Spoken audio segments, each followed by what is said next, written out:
안녕하세요 여러분, 코앙입니다. 코앙, 최근에 제가 컴퓨터를 구매했어요. 지금까지 노트북으로 제 채널에 올린 모든 영상을 편집했었거든요. 어느 정도 잘 되긴 했는데 막 버벅거릴 때는 정말 내던져버리고 싶을 정도로 너무 끊겨서 작업이 정말 힘들었어요. 그래도 계속 버티면서 했거든요. 근데 문득 막 이렇게 낭비하는 시간이 너무 아까운 거예요. 차라리 이렇게 시간을 허비할 바에는 조금 투자를 해서 컴퓨터를 구매하자. 그리고 이렇게 멋진 화이트 셋업 어원 케이스 조립 PC를 구매하게 되었습니다. 가격은 총 260만 원이 들었고요. 지금부터 제가 왜 이 정도 금액의 컴퓨터를 선택하게 되었는지, 어떤 부품들이 들어갔는지 하나씩 설명을 드리겠습니다. 저도 이 컴퓨터를 알아볼 때 수많은 리뷰들도 보고 커뮤니티에서 정보를 얻었어요. 근데 뭐 무슨 얘기를 하는지는 알 것 같은데 도대체 무엇을 사야 하는지 감을 전혀 못 잡겠는 거예요. 브랜드는 또 뭐 일이 많고, 그리고 이런 어원 케이스 선택하려고 하니까 막 쿨러도 엄청 추가해야 되고 진짜 모르겠는 거예요. 그래서 여러분들께 말씀드리고 싶은 건, 저도 전문 지식이 별로 없어서 아주 자세한 설명은 못 드리지만 저같이 컴퓨터 구매 고민을 하시는 분들을 위해 조금이라도 도움이 됐으면 하는 마음으로 나름 열심히 공부를 했고, 초보자들도 알기 쉽게 컴퓨터 기본 구성부터 조금 기초적인 내용들로 하나씩 풀어보겠습니다. 제일 먼저 예산을 잡고 용도를 결정해야 돼요. 전 이 조건에 맞춰 컴퓨터 조립 부품을 맞췄는데요. 우선 사용 용도를 정하는 게 가장 중요하고, 거기에 맞춰 시스템을 만들어 가야 되거든요. 단순히 사무용이나 웹서핑을 하는 정도라면 100만 원 정도? 그 정도로도 이런 컴퓨터를 맞출 수도 있겠죠. 하지만 고성능 PC를 원한다면 컴퓨터 핵심 부품들을 잘 선택해야 됩니다. 컴퓨터에는 꼭 들어가야 하는 필수 부품 6개가 있어요. CPU, 그래픽카드, 파워 서플라이, 메인보드, 램, 그리고 SSD나 HDD 이런 저장 장치들이 있어요. 우선 고성능 PC라면 크게 게이밍 용도가 있을 거고, 저처럼 이 크리에이터를 위한 편집 용도가 있거든요. 여기서 정말 단순히 생각을 하면 게임이 주 목적이다, 고사양 게임을 자주 할 것이다 라고 하면 전체적인 예산에서 이 그래픽 카드에 좀 더 투자를 하시면 되고요. 저처럼 사진, 영상 편집이 우선이다 하면 작업 시간을 단축할 수 있고 좀 덜 끊기게 이 CPU에 투자를 하시면 됩니다. 만약 게임도 하고 편집도 좀 한다, 그럼 골고루 이 예산에 맞게 타협하여 투자를 하면 되는데, 그렇게 각자 원하는 부품을 정한 후에 거기에 맞는 메인보드와 램 용량 등 이런 거 선택하시면 돼요. 전 영상 편집용, 그것도 프리미어 프로 기준으로 컴퓨터를 맞췄기 때문에 이 CPU에 투자를 좀 더 했습니다. 가성비 모델 아니고요. 좀 헤비한 4K 영상 소스 이 여러 개를 겹쳐서 작업하는 용도에 맞춰 세팅한 점 참고해 주시고요. 그래도 이 가성비 모델을 어떻게 접근하는지 정말 저 같은 초보도 이해하기 쉽게 준비했으니 꼭 끝까지 봐주시면 감사하겠습니다. 자, 먼저 조립 PC를 구매하려면 견적을 짜야 돼요. 제일 만만한 다나와에 접속합니다. PC 견적으로 들어가고요. 제가 좀 전에 말한 부품들이 여기 있죠. 컴퓨터에서 제일 중요한 중앙 처리 장치 CPU를 먼저 보겠습니다. 이건 사람으로 비유하면 이 뇌에 해당하는 정말 중요한 부품입니다. 여러분이 하는 모든 작업들은 이 CPU가 계산을 해서 처리를 해요. 따라서 CPU 성능이 좋으면 좋을수록 컴퓨터가 이를 빠르게 처리한다. 전 프리미어 프로로 영상 편집을 하고요. 그래서 무조건 인텔을 선택해야 됩니다. 이유는 뒤에서 설명해 드릴게요. 인텔 CPU 종류를 봤는데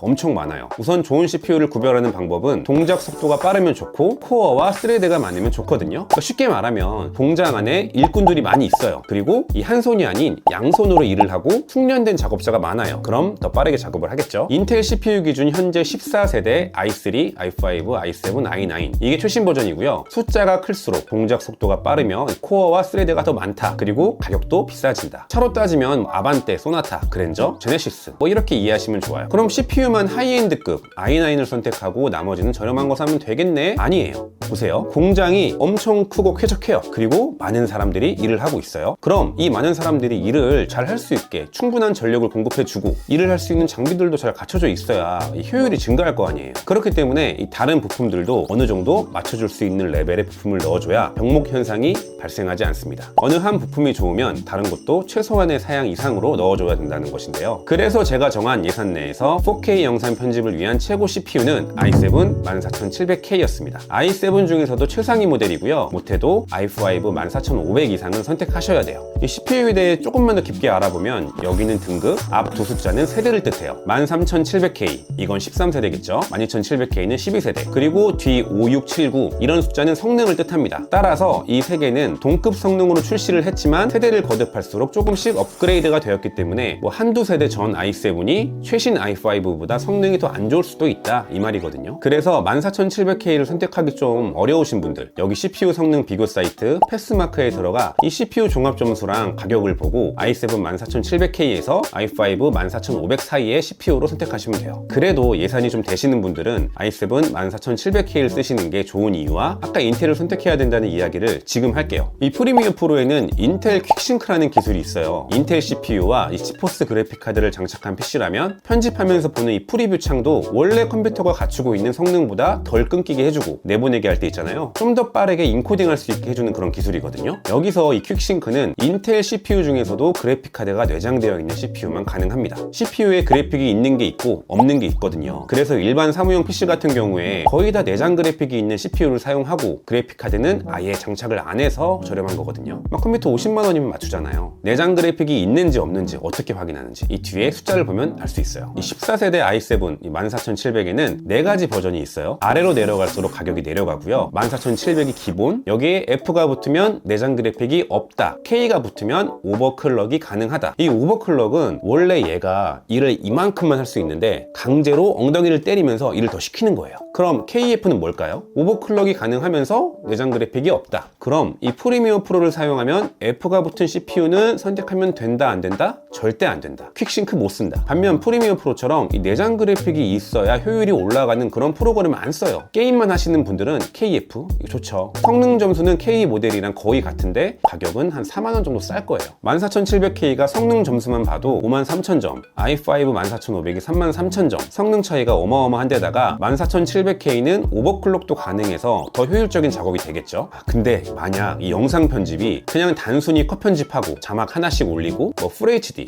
이런 영상 편집하실 거면 오늘 언급한 이 CPU 필요도 없어요. 한 12세대 i5나 i7 CPU여도 충분하고요. 제가 말하는 건 이 4K 10비트 영상 소스 막 여러 개 쌓아두고 뭐 JPG, PNG 이미지 파일도 여러 개 쌓아두고 자막 넣고 뭐 화면 전환 트랜지션, 이펙트 플러그인, BGM 등등 엄청난 많은 레이어를 쌓아두고 작업하시는 분들 있잖아요. 그런 분들을 말하는 거고요. 이렇게 레이어가 많으면 재생을 했을 때 엄청 버벅거리고 끊겨요. 저는 컴퓨터를 바꾸고 확실히 쾌적해졌지만 지금도 좀 무거운 작업을 할 때 사실 이 i7 14700K도 버벅거릴 때가 있어요. 오버클럭은 아직 안 해봤고요. 제가 CPU가 중요하기 때문에 좀 자세히 설명드린 점 이해해 주시고요. 이 i7을 탑재하면 안 좋은 점도 있습니다. 인텔 CPU는 이 i7부터 전력을 엄청 많이 먹거든요. 따라서 발열이 되게 심해요. 원래 성능이 높아지면 열이 많이 발생하잖아요. 그래서 공냉 쿨러가 아닌 CPU 수냉 쿨러가 필수로 들어가게 되고 메인보드도 한 단계 윗단계 제품을 구매해야 돼서 비용이 막 올라가요. 이따 그 메인보드 설명할 때 추가로 설명드리겠습니다. 다음은 그래픽카드를 보겠습니다. 제가 선택한 그래픽카드는 RTX 4060이고요. 그래픽카드는 컴퓨터 부품 중에 가장 비싸요. 따라서 잘 선택을 해야 됩니다. 먼저 그래픽카드는 이 GT, GTS,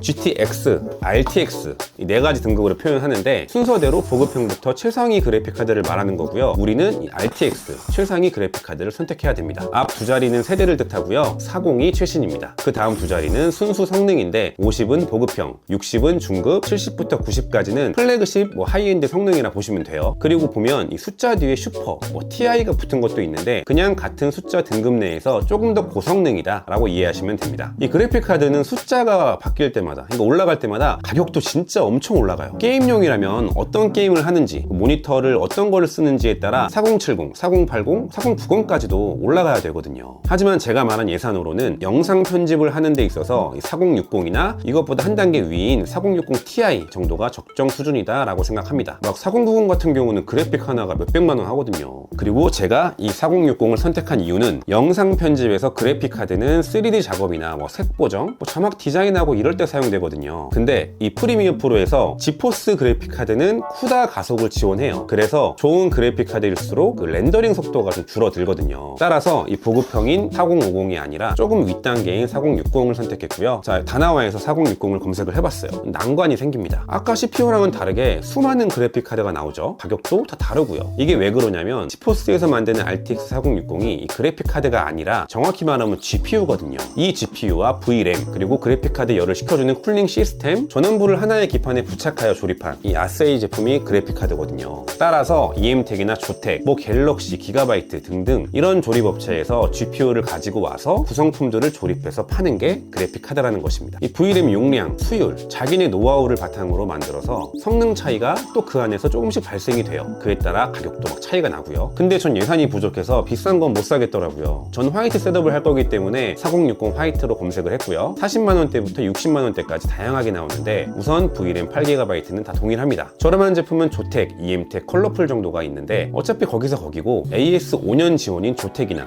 나름 가성비 모델로 유명한 EMTEC으로 구매하는 게 가성비가 좋아요. 실제로 유명한 회사기도 하고요. 사실 VRAM이 높으면 영상 편집에도 도움이 되기 때문에 12GB를 원했지만 4060에는 없고 4060 Ti 모델에만 있어요. 근데 한 20만원 정도 차이가 나기 때문에 여유가 있다면 이 제품을 선택하시길 바랍니다. 자, 이제 절반 이상 한 거예요. 이번에는 메인보드를 선택하겠습니다. 컴퓨터의 6개 부품 각각 정말 중요하지만 다 따로 놀거든요. 그래서 이 부품들을 서로 통신을 할 수 있게 연결을 시켜야 되는데 이 역할을 하는 부품이 바로 메인보드입니다. 마더보드라고도 하는데 명칭 그대로 정말 엄마 같은 역할을 하는 그런 부품이에요. 여기 보시면 저기 밑에 기판 있잖아요. 이 PCB 기판이 메인보드고요. 이 메인보드는 선택한 CPU 소켓에 맞는 제품을 골라줘야 됩니다. 다나와에서 14700K를 검색하면 여기 사이즈가 나오잖아요. 그럼 메인보드도 동일한 규격을 선택해서 구매해야 호환이 돼요. 일단 일반적으로 중급 사양 PC에는 B보드를 많이 사용하고요. 고급 사양에는 G보드를 많이 사용하는데 이 두 메인보드의 차이는 USB 개수나 SATA 연결 포트 이런 것도 많아지는 것도 있지만 다른 것보다 전원부 용량이 올라갑니다. G보드가 전원부도 더 튼튼하고 보드 자체의 질이나 확장성에서도 유리한데 가격이 더 비싸다는 거죠. 이 전원부 용량이 왜 중요하냐면 메인보드에 붙어있는 부품들에 딱 맞는 전력을 공급하는 역할을 합니다. 근데 i7 CPU는 전력을 많이 먹는다고 했잖아요. 메인보드야, 나 전력 부족해, 좀 더 많이 공급해줘. 이럴 때 B보드라면 최선을 다해 전력을 공급하는데 이 i7이 원하는 만큼 공급을 못 해줘요. 전원부 용량이 낮기 때문이죠. 막 열심히 주는데 점점 부하가 걸리면서 뜨거워져요. 아, 안 되겠다, 이러다 고장나겠다. 결국 메인보드는 지치고 컴퓨터 성능이 저하되는 스로틀링이 걸립니다. 한마디로 14700K의 성능을 제대로 구현해 주지도 못할 뿐더러 시간이 지나면 지날수록 부하가 걸리면서 메인보드가 고장이 날 수도 있겠죠. 하지만 G보드는 i7 14700K 정도는 충분히 공급해 줄 수 있는 이 전원부 용량을 갖추고 있어서 문제가 없어요. 이게 G보드를 선택해야 되는 이유고요. 근데 최근에는 업데이트를 통해 B보드로도 14700K를 커버할 수 있다고 하는데 그냥 i7은 G보드 구매하세요. 그게 맘 편해요. 제가 구매한 이 제품이 G790 중에서도 가성비도 좋고 B보드랑 그렇게 가격이 큰 차이도 안 나요. 그래서 저는 이 제품을 선택하게 되었습니다. 화이트 제품도 있었고요. 근데 여러분이 만약에 CPU를 i5를 선택하셨다면 B760 MSI 박격포가 좋다고 하더라고요. 그리고 이 G보드를 선택한 이유 또 하나, B보드는 오버클럭이 불가하고 G보드는 오버클럭이 가능합니다. K가 붙은 CPU, 오버클럭이 되는 CPU를 구매했는데 B보드를 사면 오버클럭을 못해요.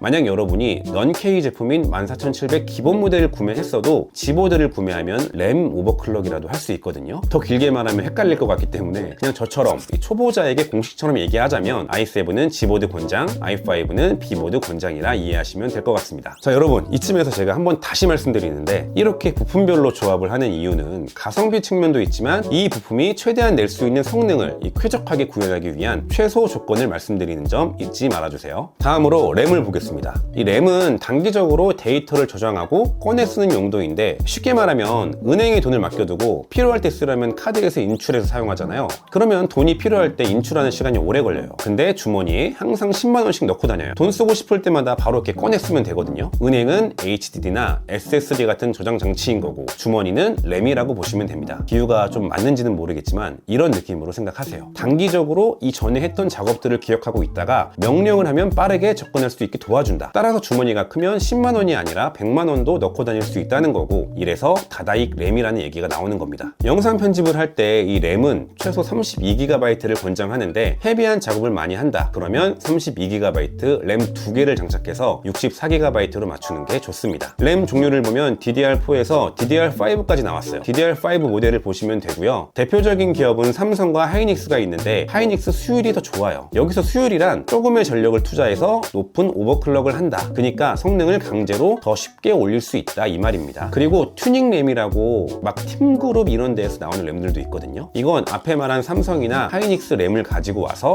겉에다가 예쁘게 방열판 케이스를 씌우고 오버클럭을 할 수 있게 설계하여 판매하는 그런 의미로 보면 되는데 아무래도 더 비싸요. 게임용이면 모를까 영상 편집용으로는 굳이 튜닝 램보다 램보다는 기본 램을 구매하는 게 경제적이고요. 그래서 하이닉스 A-Die 기본 램을 구매했습니다. 화이트 셋업이기 때문에 RGB 방열판, 브라보텍, 스톤마일, 네오 ARGB 두 개를 추가해서 덮었어요. 다음으로 SSD.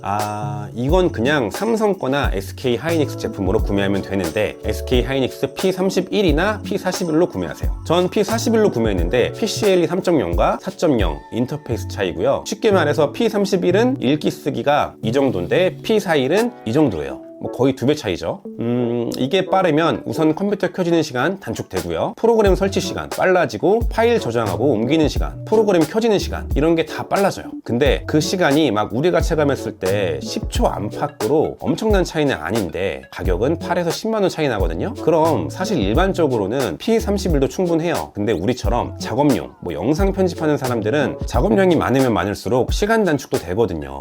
그래서 저는 SSD는 좀 투자를 해서 P41로 구매했습니다. HDD는 4TB WD 울트라스타 HC310으로 맞췄고요. WD 블루가 울트라스타보다 한 4만원 정도 더 저렴하거든요. 근데 울트라스타가 성능도 좀 더 좋고 무엇보다 이 보증기간도 더 길고 타 제품보다 고장률이 낮다고 해서 선택을 했습니다. 실제로 제가 WD 블루가 있거든요. 근데 이거 예전에 산지 거의 한 달 만에 고장이 났어요. 그때 바로 보냈어야 했는데 고치지도 못하고 이 안에의 데이터들도 다 못 살리고 그랬던 경험이 있습니다. 그래서 SSD에는 이 프로그램들이나 작업하는 파일들을 저장시켜 두고요. 작업이 다 끝난 것들은 HDD에 단순 백업하는 용도로 구분해서 사용하면 좋습니다. 파워 서플라이를 볼게요. 파워는 일단 용량과 등급을 보면 되는데 용량은 내가 선택한 부품들이 사용하는 전력량의 총합을 계산해서 책정하면 되고요. 등급은 인증 업체가 있는데 여기서 인증을 해준 등급으로 브론즈, 실버, 골드, 플래티넘 이런 식으로 부여가 돼요. 파워를 고를 때 사실 다른 것보다 업력이 정말 중요하다고 합니다. 왜냐하면 파워가 고장나면 교체하면 되긴 하지만 보통 죽을 때 다른 부품까지 같이 죽이는 경우가 많거든요. 그래서 검색을 해보니 이 마이크로닉스 제품을 많이 구매하시는 것 같더라고요. 근데 저는 다크 플래시 업모스트 750W 80 플러스 골드 화이트로 구매를 했습니다. 원래 다크 플래시는 파워 업체가 아니라 이 케이스로 되게 유명한 회사거든요. 케이스로는 워낙 유명한 회사이기도 한데 파워는 작년에 처음으로 출시를 했습니다. 근데 이 파워, 이 가성비도 좋고 구성품도 좋아 보이긴 하거든요. 근데 파워는 아까 말한 문제로 인해 좀 보수적으로 접근할 필요도 있습니다. 최소한 3-4년 정도 어느 정도 인정받고 문제없던 파워를 선택하는 게 좋을 수도 있거든요. 근데 이 제품은 출시한 지 한 7개월 정도밖에 안 됐고 그래도 다행히 아직까지 불량 이슈는 없어요. 자신 있으니까 무상 AS도 10년으로 책정했겠죠. 믿을만하고 좋다 그래서 업체 사장님이 추천해 주셨었는데 화이트 색상도 있고 해가지고 선택을 했습니다. 그래도 혹시 좀 보수적으로 접근을 하신다, 마이크로닉스 클래식2 파워 이런 게 무난하게 쓰기 좋으니 선택하시면 됩니다. 그리고 파워는 어차피 어항 케이스에서 이 안쪽으로 숨기 때문에 블랙을 선택했어도 되긴 하더라고요. 이 파워 용량 계산법이 있는데 제 PC는 그래픽이 막 엄청 고성능이 아니기 때문에 750W면 충분하고 오히려 좀 넘치는 걸로 알고 있거든요. 근데 이 파워는 막 엄청 비싼 부품이 아니기 때문에 나중에라도 업그레이드를 위해서 700W 이상 되는 파워로 처음부터 구매하는 게 마음 편해요. 또 10년 AS니까 10년은 쓸 거 아니에요? 자, 이제 마지막 플러랑 케이스가 남았습니다. 전 케이스는 안텍 C8로 정했고요. 이 케이스 이름입니다. C8. 가격은 12만원 정도 합니다. 이런 어항 케이스 장점은 이뻐요. 단점은 일반 케이스들에 비해 발열 관리가 취약하다는 거거든요. 유리로 다 막혀 있잖아요. 그래서 이런 케이스는 이렇게 유리 부분 말고 사방이 메쉬 소재로 뚫려 있는 케이스를 선택해야 됩니다. 제 후보군에 있던 건 리알리 케이스, 이게 10만원 후반 정도 했었고요. 그리고 한 5-6만원대 데이븐 케이스 이런 거였거든요. 근데 중간 정도 가격에 이 안텍 C8 케이스가 마음에 들었어요. 케이스를 선택할 때 메인보드 규격이랑 호환이 되는 걸 찾아야 하는데 여기 보면 ATX 써있잖아요. 그럼 이 규격을 지원하는 케이스를 구매해야 된다는 거거든요. ATX 포함해서 더 작은 규격 지원한다고 써있고요. 만약 그래픽카드가 4060이 아니라 막 4090 이런 거 엄청 길거든요. 그럼 단순히 메인보드 규격만 볼 게 아니라 그래픽카드 크기, 이 사이즈를 봐서 이 케이스 안에 들어갈 수 있는지 이런 것도 마찬가지로 고려해야겠죠. 자, 이제 케이스를 선택했는데 이 케이스는 디자인과 기능 대비 좀 저렴한 편이에요. 개방감도 있고요. 근데 문제는 가격을 낮춰 출시를 하다 보니 여기에 쿨러가 한 개도 안 붙어 있어요. 어떤 케이스들은 최소 쿨러가 부착되어 있는데 이거는 결국 쿨러 구매하는 비용이 추가가 되겠죠. 이런 어항 케이스에는 쿨러를 총 10개 부착할 수 있습니다. 우선 상단 3개를 보면 이건 CPU 쿨러거든요. CPU 열이 올라가는 걸 식혀주는 용도로 여기 온도 표시되는 거 보이시죠? 여기 호스가 연결되어 CPU 열을 방출하는 거거든요.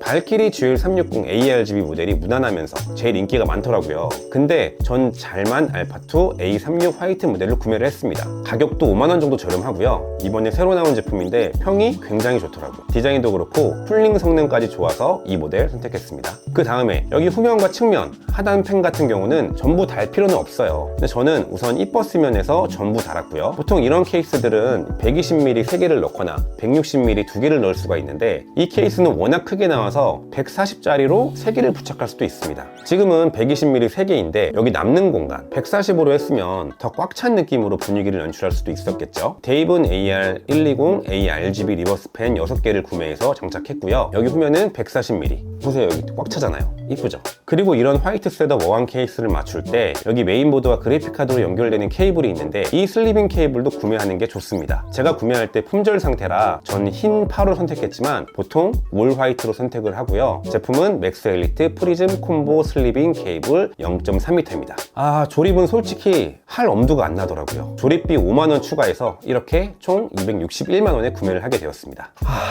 이렇게까지 자세하게 설명하려 했던 건 아닌데 너무 길어졌어요. 어쨌든 어느 정도 하드한 영상 편집을 주로 할 컴퓨터를 찾는다면 제가 오늘 선택한 이 조합 구매하셔도 후회는 없을 것 같고요. 제가 잘 알면 여러분들 이렇게 문의 댓글을 주셔도 다 답해드리고 뭐 그러고 싶은데 저도 아직 지식이 많지 않다 보니 좀 양해 부탁드리고요. 제가 아는 선에서는 최대한 도와드리겠습니다. 오늘 영상이 도움이 되었으면 구독, 좋아요 부탁드리고요. 다음 영상으로 찾아뵙겠습니다. 감사합니다. 코앙.